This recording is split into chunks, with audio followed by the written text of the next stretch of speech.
என் அன்பு குழந்தையே, இன்று அதிகாலையில் உன்னுடைய குலதெய்வத்திடமிருந்து ஒரு முக்கியமான செய்தி வந்திருக்கின்றது. அவர் உன்னுடைய வாழ்க்கை சம்பந்தமான ஒரு செய்தியினை கொண்டு வந்திருக்கிறார்.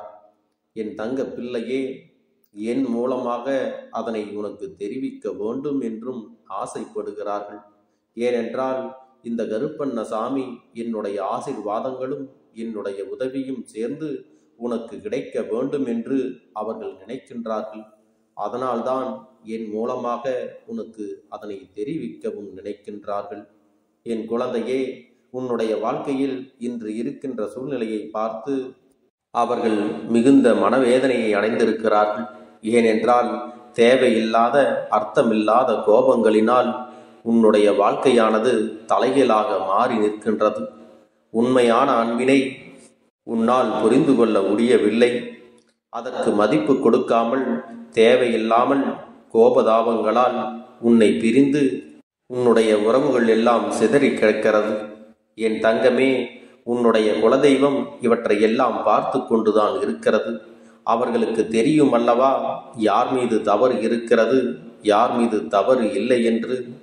என் செல்லமே, என் மீது தவறில்லை என்று நீ சொல்கிறாய் அல்லவா, இதையெல்லாம் அவர்கள் புரிந்து கொண்டுதான் உன்னிடத்திலே பேச வேண்டும் என்றும் உனக்கு நல்ல ஆறுதலை கொடுக்க வேண்டும் என்றும் என்னை உன்னிடத்திலே அனுப்பியிருக்கிறார்கள்.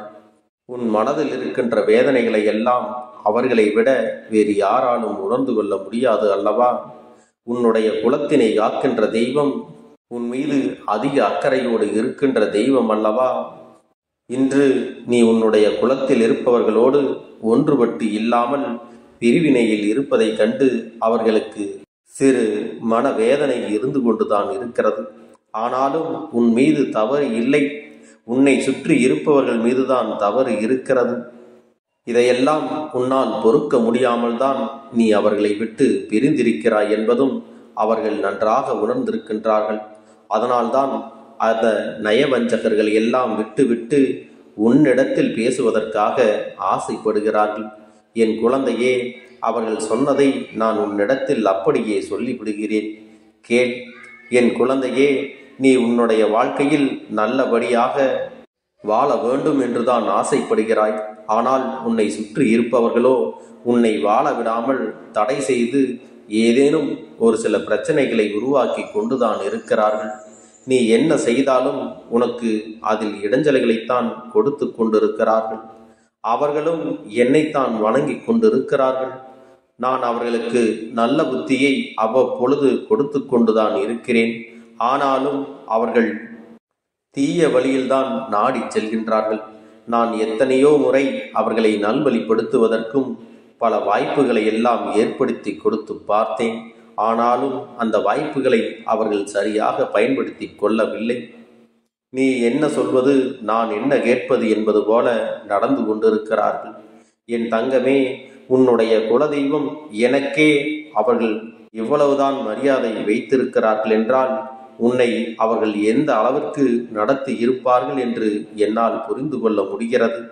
அவர்களுடைய மனநிலை, அவர்களுடைய போக்கு எதுவும் உன் அப்பனுக்கும் உன் குலதெய்வத்துக்கும் பிடிக்கவில்லை. நான் அவர்களுக்கு கொடுத்த வாய்ப்பினை அவர்கள் தவற விட்டு விட்டார்கள். இனிமேல் நான் உன் குலத்தை காக்கின்ற தெய்வம். நான் சில தண்டனைகளை எல்லாம் மறைமுகமாக கொடுத்தும் பார்த்து விட்டேன்.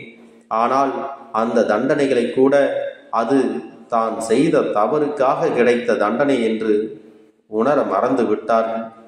அது மட்டுமல்ல, என்னவோ அவர்களுக்கு நடந்ததெல்லாம் ஒரு பெரிய விஷயமாகவே தெரியவில்லை. அதுபோல வெளியில் நடித்து கொண்டிருக்கிறார்கள். என் தங்கமே, நீ வேதனைப்படாதே. உன்னை சுற்றி நல்லவர்கள் போல நடித்து கொண்டு உன்னை காயப்படுத்தியவர்களுக்கு இனிமேல் மிக பெரிய தண்டனையானது கிடைக்கப் போகிறது. அது என்ன தெரியுமா? அவர்கள் செய்த தவறுகள் எல்லாம் பாவங்களாக, கர்ம வினைகளாக அவர்களிடத்திலே சேரப்போகிறது. இனி அவர்கள் உனக்கு எந்த தீங்கினை செய்தாலும் அதுவெல்லாம் அவர்களுக்கே திரும்பவும் நடக்கப் போகிறது. என் தங்கமே, நீ நினைக்கலாம், குலதெய்வமே இவர்களுக்கு இது போன்ற ஒரு தண்டனையை கொடுத்து விட்டால் என்ன ஆவது? மீண்டும் ஒரு முறை இவர்களை மன்னித்து விடலாமே என்று கூட நீ கேட்கலாம். என் செல்ல பிள்ளையே, நீ இப்படி நினைக்கிறாய் என்றால் உன்னுடைய மனது அத்தகைய நல்ல மனதல்லவா? இப்படிப்பட்ட நல்ல மனிதை காயப்படுத்த வேண்டும், தீங்கினை இழைக்க வேண்டும் என்றுதானே அவர்கள் எல்லாம் நினைத்து கொண்டிருக்கிறார்கள். அவர்கள் நினைத்ததன் பலனைத்தான் இனி அனுபவிக்கப் போகிறார்கள் என்பதை நீ மறந்து விடாதே. நாம் யாருக்கு, எப்படிப்பட்டவர்களுக்கு இதையெல்லாம் செய்கிறோம் என்று ஒரு நிமிடம் யோசித்து பார்த்திருந்தால் கூட இந்த நயவஞ்சக கூட்டங்கள் உனக்கு எந்த ஒரு தீங்கினையும் உனக்கு செய்திருக்க மாட்டார்கள். என் செல்லமே, இவர்களுக்கு நான் எத்தனை சோதனைகளை செய்தாலும், தண்டனைகளை கொடுத்தாலும் நீ அவர்களுக்கு உதவிகளை செய்திருக்கிறாய். அவர்களுக்குத்தானே நீ இப்பொழுது இரக்கமும் படுகின்றாய். நீ செய்த நன்றியை ஒரு சிறிதளவு கூட மதிக்காதவர்கள், நீ செய்த உதவியை ஒரு துளி கூட மதிக்காமல், சிறு நன்றி உணர்வு கூட இல்லாமல் இருக்கின்றவர்கள் இனி அவர்களுக்கு எத்தனை செய்தாலும் துளியும் அதையெல்லாம் நினைத்து பார்க்க போவது இல்லை. அவர்களிடத்தில் நீ நன்றியை எதிர்பார்ப்பது தவறான விஷயம். ஏனென்றால் அவர்களுக்கு மனித குணம் என்பது இல்லாமல் போய்விட்டது. அவர்கள் தீய சக்தியின் பிடியில் இருந்து கொண்டிருக்கிறார்கள். இவர்களை எல்லாம் தீய சக்தியின் பிடியில் இருந்து மீட்டெடுப்பதோடு மட்டுமல்லாமல் நல்ல பாடத்தினையும் புகட்ட வேண்டியது உன்னுடைய குலதெய்வத்தினுடைய கடமையாக இருக்கிறது. அதனால் என் தங்கமே, நீ வேதனைப்படாதே. உன்னுடைய வாழ்க்கை சில சமயங்களில் உனக்கு பிரச்சனைகளை தரும் பொழுதெல்லாம் நீ நினைக்கின்றாய், ஒருவேளை அவர்கள் விட்ட சாபமாக இருக்குமோ, அவர்கள் நம்மை சுற்றி சுற்றி நமக்கு நினைத்த தீங்கான செய்வினைகளாக இருக்குமோ என்று கூட நீ எண்ணிக்கொண்டிருக்கலாம். என் அன்பு பிள்ளையே, அவர்கள் செய்த தீவினைகளும் சாபங்களும் ஒருபோதும் உன்னுடைய வாழ்க்கையில் பலிக்காது. இதுவரை பலிக்கவும் இல்லை. உன்னுடைய வாழ்க்கையில் நடந்து கொண்டிருக்கின்ற சில பிரச்சனைகளுக்கு உன்னோடு இருப்பவர்களை அவர்கள் என்ன செய்கிறார்கள் என்று சிந்தித்து பார்த்தால் நிச்சயமாக புரிந்துவிடும். அவர்களால் தான் உனக்கு இத்தனை பிரச்சனைகளும் தொடர்ந்து வந்து கொண்டே இருக்கிறது. என் அன்பு பிள்ளையே, நீ நேர்மையாகவும் உண்மையாகவும் இருப்பதால் தான் உன்னால் சில விஷயங்களை எல்லாம் ஏற்றுக்கொள்ள முடியவில்லை. தவறு என்று தெரிந்தவுடனே அது தவறு என்றும் வாய் வழியாகவே சொல்லிவிடுகிறாய். அதையே நினைத்து கொண்டு அவர்களிடத்திலிருந்து நீ பிரிந்தும் வந்து விடுகிறாய்.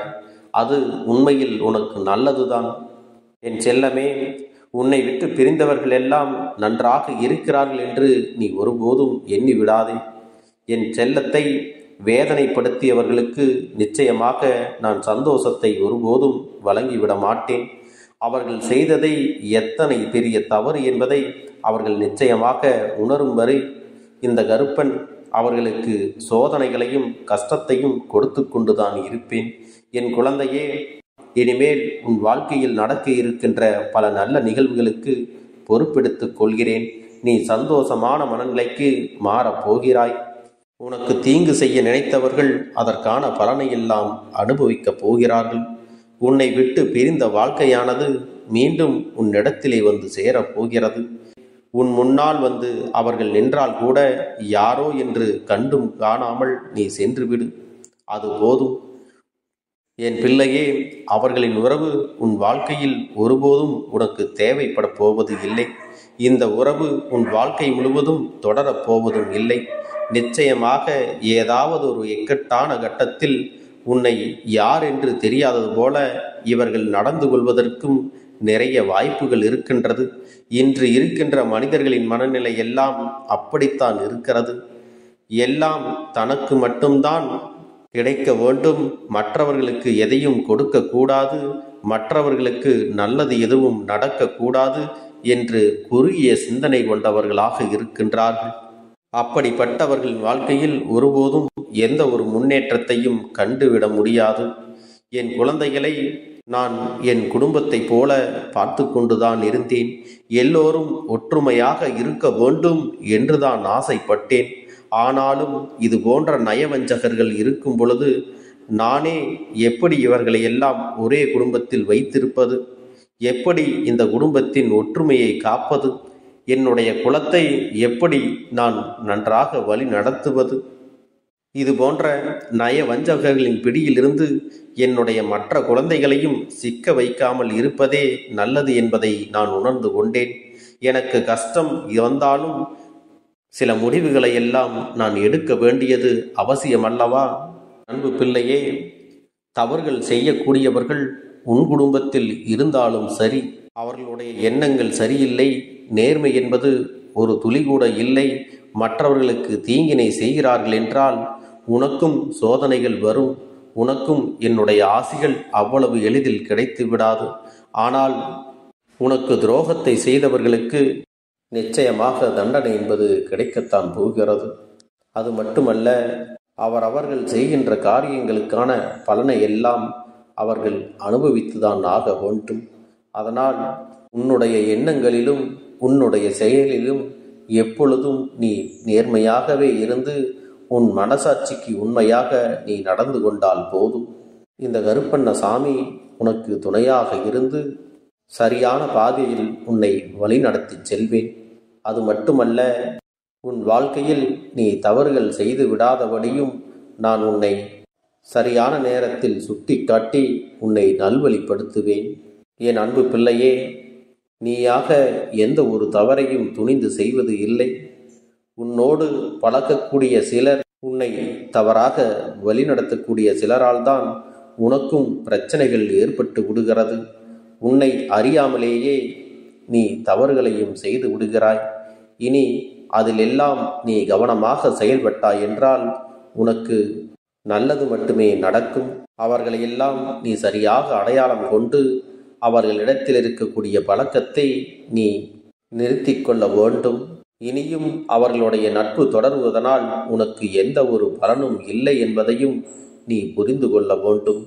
என் அன்பு குழந்தைக்கு இந்த கருப்பண்ணசாமியின் ஆசீர்வாதங்களும் அன்பும் துணையும் என்றென்றைக்கும் முழுமையாக கிடைத்து கொண்டே இருக்கும்.